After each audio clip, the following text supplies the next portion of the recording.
नमस्ते स्टूडेंट्स, आइए आज हम फिर चर्चा करते हैं chapter number 16 surface area and volume.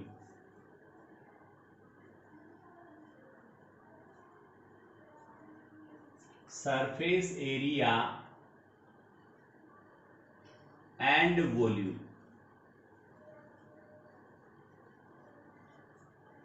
यहाँ पर हम डिफरेंट टाइप ऑफ फिगर्स के सरफेस एरियाज एंड वॉल्यूम की बात करेंगे। और हम पढ़ते आ रहे हैं घन है, घनाभ है, बेलन है, शंकु है, गोला है, अर्धगोला है, ये सब हमने पढ़ा है।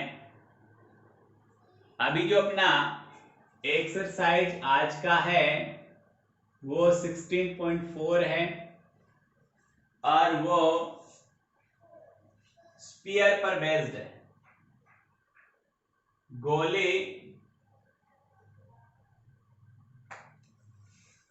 गोला जो है उस पर बेस्ड है, स्पीयर पर बेस्ड है। बहुत ही अच्छा टॉपिक है। एक बार मैं आप सबसे रिक्वेस्ट करूंगा कि पढ़ते समय बुक, नोटबुक, सारा जो मटेरियल अपने को साथ लेकर बैठना ही है।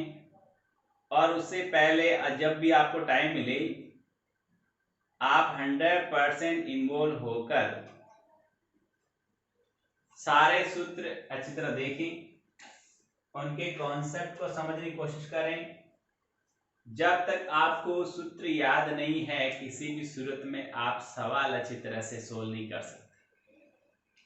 इसलिए आप सारे फॉर्मूले अच्छी तरह बैठ के याद करें।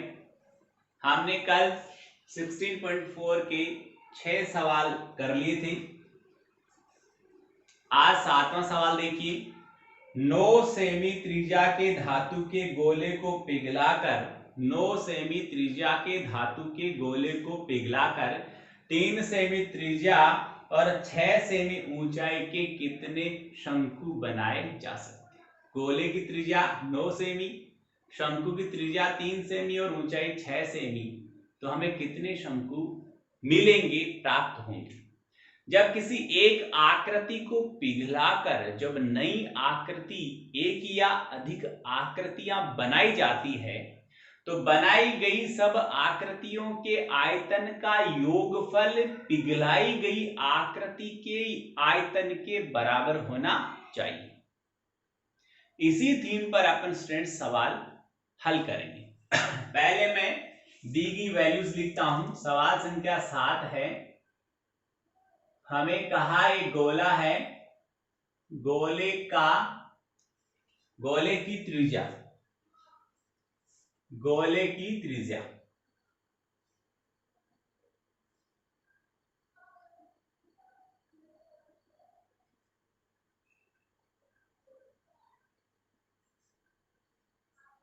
जिसे कैपिटल आर कहूंगा वो 9 सेमी है। इसको पिघलाकर हमें शंकु बनाने हैं और जो शंकु है उसकी त्रिज्या, चलो 1 लिख देता हूं। एक शंकु की त्रिज्या से स्मॉल आर कहूंगा वो 3 सेमी है। उसकी ऊंचाई, इसकी ऊंचाई, शंकु की जो ऊंचाई है जिसे एच कह रहा हूं वो 6 सेमी है। ये तो सारी इंफॉर्मेशन होगी। अब आप लिखेंगे सवाल की प्रतिबद्धता के अनुसार। स्टूडेंट ये लाइन इसलिए लिखी जाती है कि जो भी मैं आगे काम करूंगा वो सवाल की जो कंडीशन है, सवाल में जो पूछा गया है, जो स्टेटमेंट है सवाल का, उसके अकॉर्डिंग कर रहा हूं। प्रतिबद्धता के अनुसार ये लाइन अपनी फिक्स है जो अपने को लिखनी है। आप लिखेंगे नए, या थोड़ा शॉर्ट लिख दूंगा, नए बनाए गए शंकुओं की संख्या, the number of balls which are made by melting the sphere. नए बनाए गए शंकुओं की संख्या, यहां लिखता हूं आगे, बराबर पिघलाए गए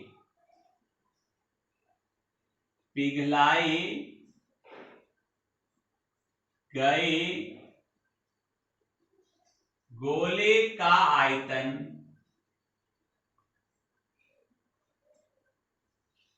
बटा बनाए गए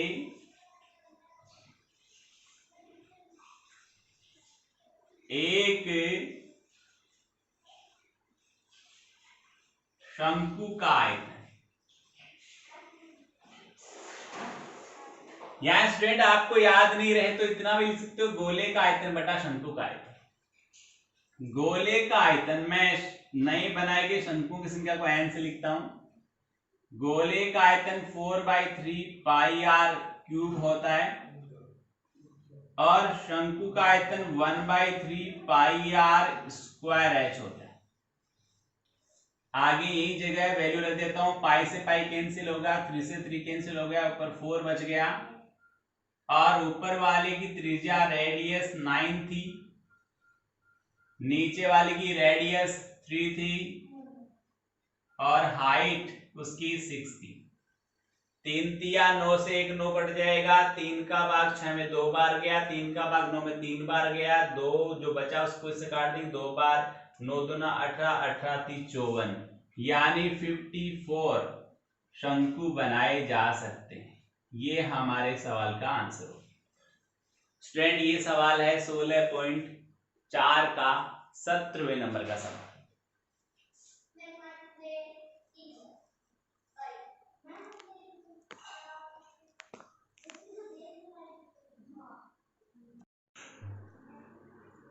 ये हमारा सवाल संख्या 7 हो गया, सॉरी 17वानी 7वें नंबर का सवाल हो गया। 54 इसका आंसर है, जरा बोर्ड पे आराम से इसको देख लीजिए। अब हम बात करेंगे सवाल संख्या 8 की।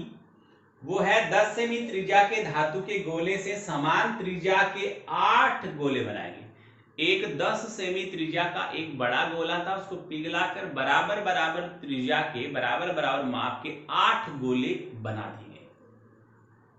हमें ज्ञात करना है कि इस प्रकार बने प्रत्येक गोले का पृष्ठीय क्षेत्रफल कितना होगा।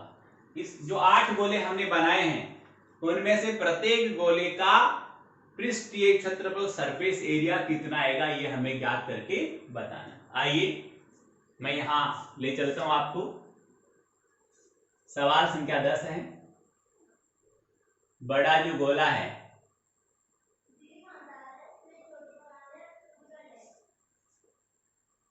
बड़े गोले की त्रिज्या, radius of big sphere is 10 centimetre, it is given to us. और जो नए बनाए गए उन गोलों की संख्या, नए गोलों की संख्या, नंबर ऑफ न्यू स्फीयर्स, उसकी संख्या जिसे n कह रहा हूं कितनी, 8। समझ में आ गया। जैसे मैं कहूं कि बड़े गोले को पिघलाकर 8 छोटे गोले बनाए, या मैं कहूं एक बड़े लड्डू को फोड़कर छोटे छोटे 8 लड्डू बनाए, तो प्रत्येक लड्डू का वजन कितना है। तो उस पूरे बड़े वाले गोले के आयतन में 8 का भाग लगा दूंगा तो प्रत्येक छोटे गोले का आयतन प्राप्त हो जाएगा।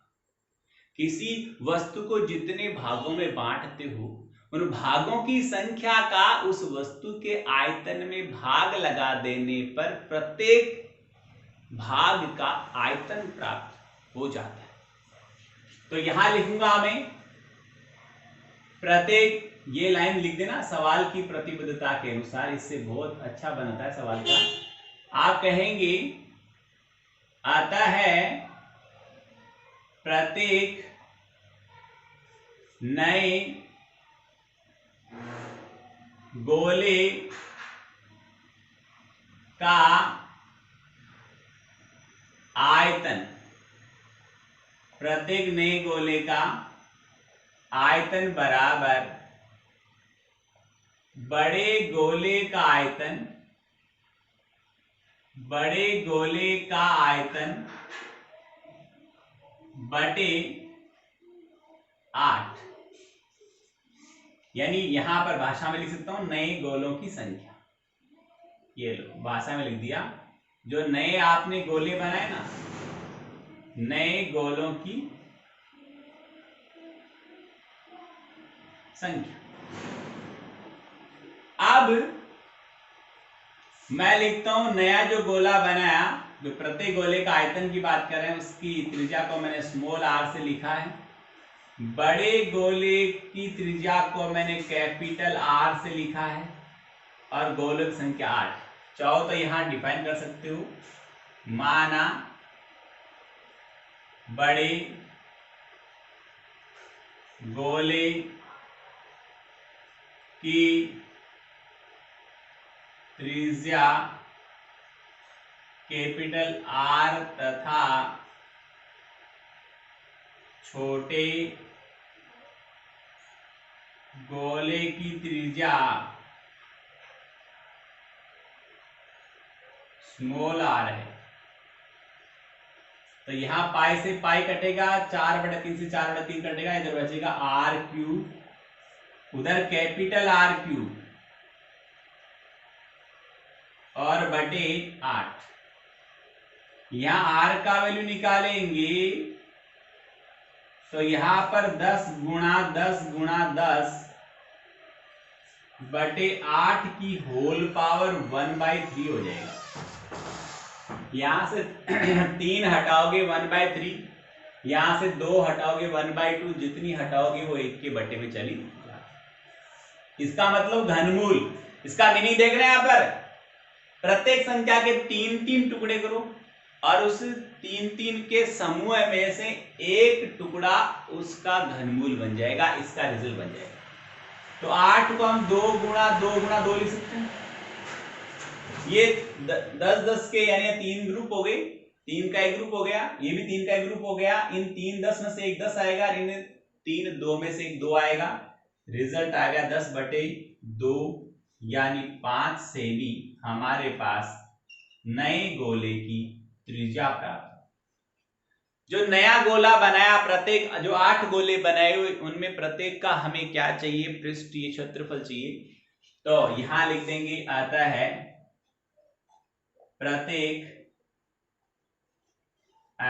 प्रत्येक नए गोले का पृष्ठीय क्षेत्रफल 4πr² होता है स्टूडेंट। आर हमें 5 मिल गई, यहां रख देंगे, 100 पाई सेमी स्क्वायर आ जाएगा, और 100 पाई को पाई का वैल्यू भी रख सकते हैं। तो हमारे को प्रत्येक नए गोले का पृष्ठीय क्षेत्रफल प्राप्त हो जाएगा। आप सवाल संख्या 9 पे चलते हम। सवाल संख्या 9 कह रहा है, यदि एक गोले का पृष्ठीय क्षेत्रफल 5544 सेमी स्क्वायर तो गोले का आयतन। सिंपल सी बात है। सवाल संख्या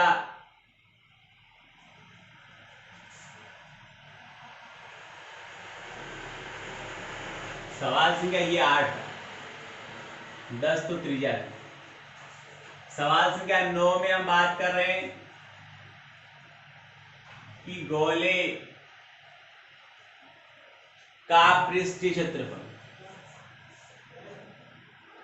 गोले का पृष्ठीय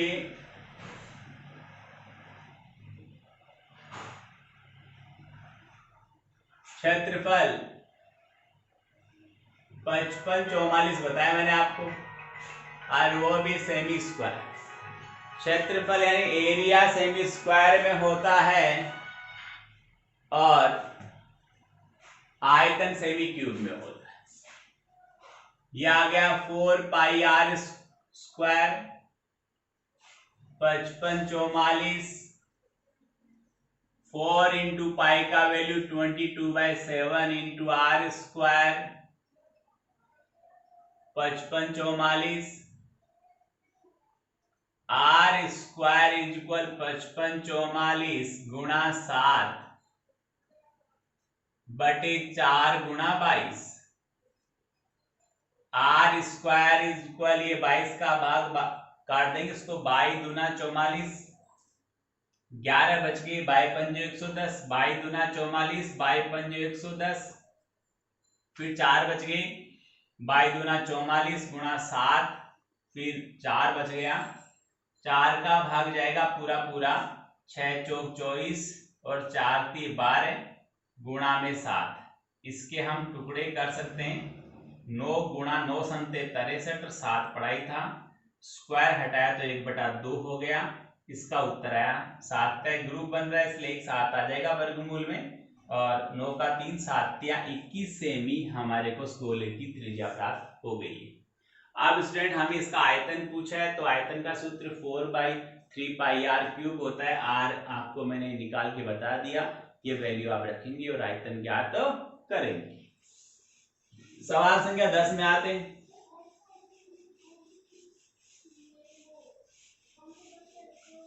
देखिए सवाल संख्या 10 में आते हैं, वो है एक शीशे के ठोस आयतन फलकी की माप 66 42 21। आयत फलकी का मतलब होता है स्टूडेंट घनाभ। एक घनाभ दिया गया है, उसकी तीनों भुजाएं दी गई है, ज्ञात करना है इसको पिघलाकर 4.2 सेमी व्यास की कितनी गोलियां बनाई जा सकती है। घन को पिघलाना है, छोटी छोटी गोलियां बनानी है, तो जितनी भी गोलियां बनाएंगे उन सभी गोलियों के आयतन का मान उस घनाभ के आयतन के बराबर होना चाहिए। आयत फलकी बोलते हैं घनाभ। तो हम भाषा में पहले यहां पर वैल्यू रखते हैं कि आयत फलकी, पोस्ट में लिखूंगा घनाभ की माप, वो आई 66, क्रमशः ये भी लगा दो, ये लो क्रमशः 66 सेमी गुणा 42 सेमी, और तीसरी है 21 सेमी 21 सेमी। आप कहेंगे क्योंकि जब इसे पिघलाकर 4.2 सेमी त्रिज्या की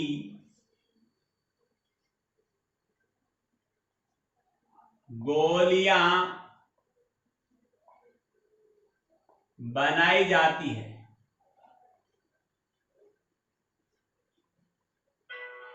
तो प्रत्येक गोली का आयतन हम लिखेंगे, प्रत्येक गोली का या गोले का आयतन वो आएगा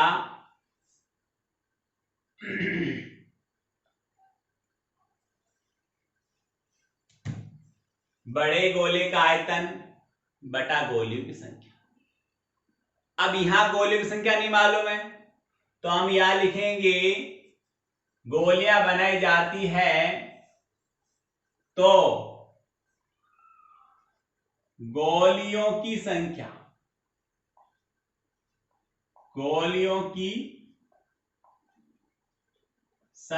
बराबर आयत फलकी का आयतन, या शॉर्ट में लिख दूं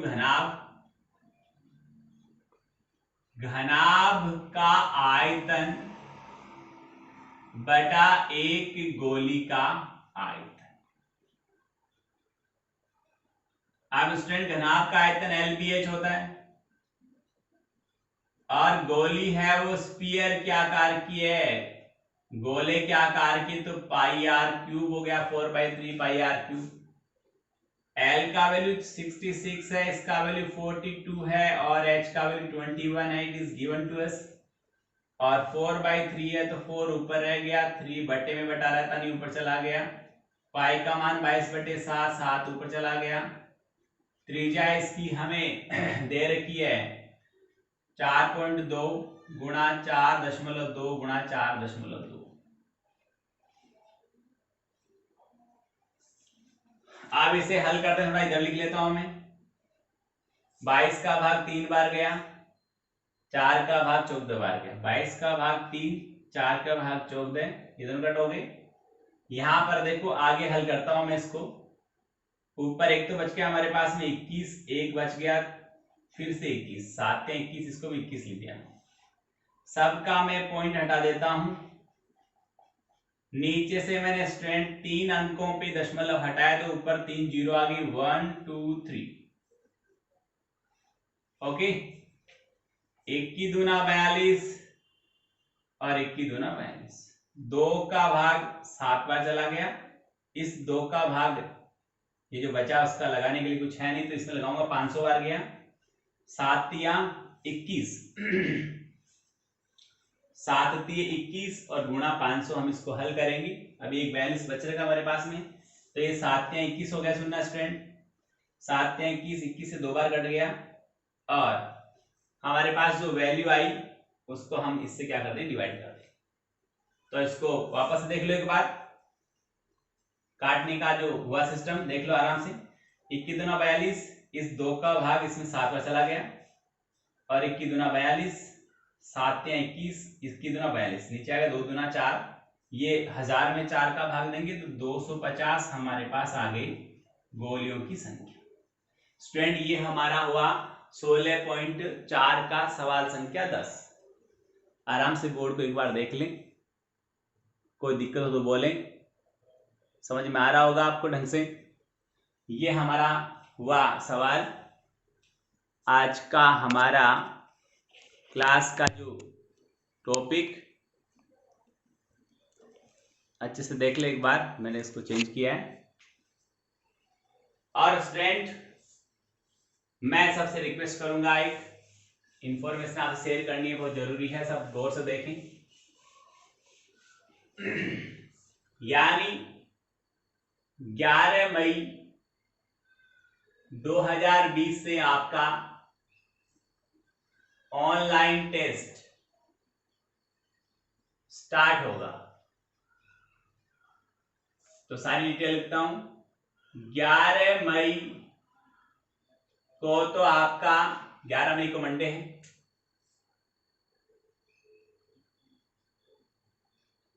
को रहेगा फिर आपका टेस्ट जो रहेगा 11 मई को, वो होगा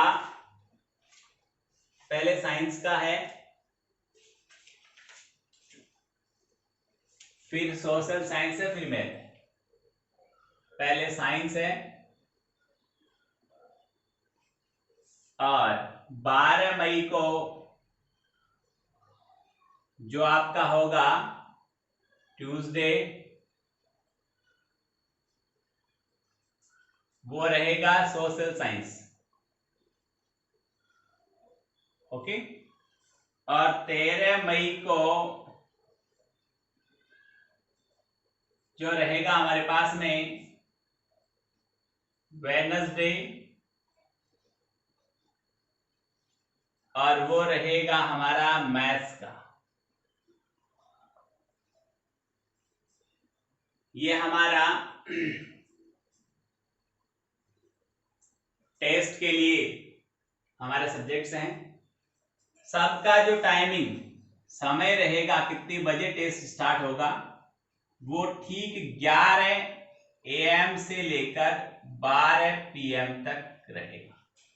1 घंटे के लिए पेपर आपको आपकी ऐप पे दिखेगा, न 11 से पहले दिखेगा न 12 के बाद।